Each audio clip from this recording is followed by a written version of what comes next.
Yan, habang nagluluto tayo ng ulam pang tanghalian, maglalaba naman ako kasi tapos na ako magbukas.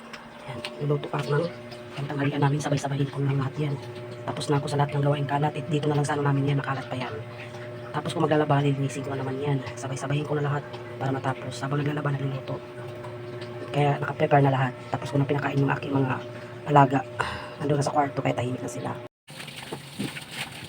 Yan ang sa akin, ang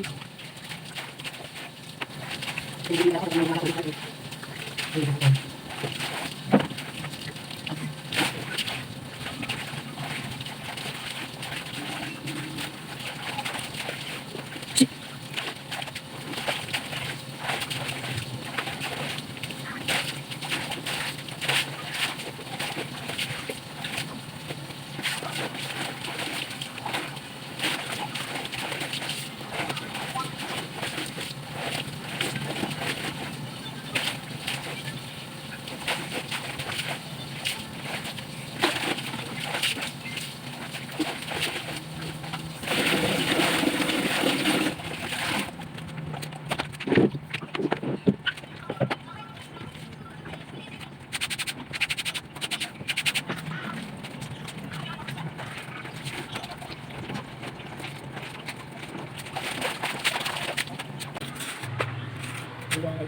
Sambay na tayo.